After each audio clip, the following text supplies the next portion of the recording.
नवीन नाशिक प्रभाग क्रमांक 29 मध्ये साईबाबा नगर येथील नाल्यातून दुर्गंधीयुक्त पाणी लोकांच्या आरोग्याचा प्रश्न। नवीन नाशिक प्रभाग क्रमांक 29 मध्ये साईबाबा नगर येथील जॉगिंग ट्रक शेजारील नाल्यातून दुर्गंधीयुक्त पाणी वाहत असल्याने नागरिकांच्या आरोग्याचा प्रश्न निर्माण झाला आहे। साईबाबा नगर येथून नाल्यातून सांडपाणी वाहत असल्याने त्या नाल्याला लागूनच नवीन जॉगिंग तयार करण्यात आलेला आहे। या ट्रकवर नागरिक सकाळ सायंकाळ व्यायामासाठी येत असल्याने या नाल्यातील दुर्गंधीयुक्त पाणी वाहिल्याने नागरिकांचे आरोग्य धोक्यात आले आहे। मनपाने पावसाळ्यापूर्वी नाले सफाई केली नाही तर नागरिकांच्या वतीने जनआंदोलन उभारण्यात येईल असा इशारा सामाजिक कार्यकर्ते देवचंद केदारे यांनी मनपा प्रशासनाला दिला आहे।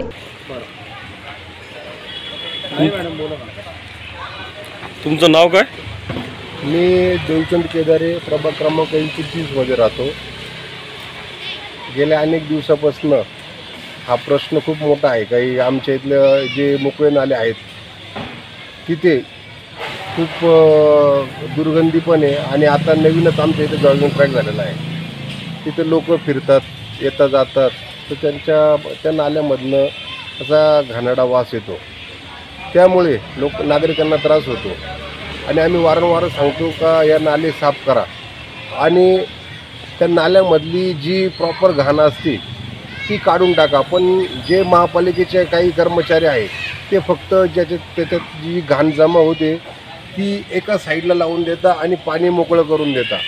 पाणी मोकळं न करता त्याच्यामधली जी घाण साचलेली आहे, ती माती साचलेली, ते दगड आहे, ते कचरा आहे, त्याच्यामधला तो खरा ॲक्च्युली उचलला गेला पाहिजे, तेव्हा तो साफ होतो।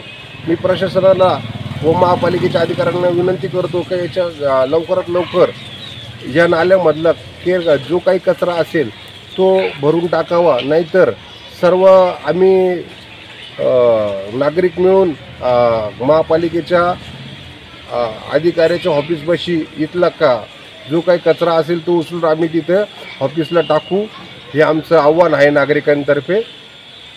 जय महाराष्ट्र। नाशिक स्टार न्यूज साठी प्रतिनिधी राजेंद्र दोंदे, नवीन नाशिक।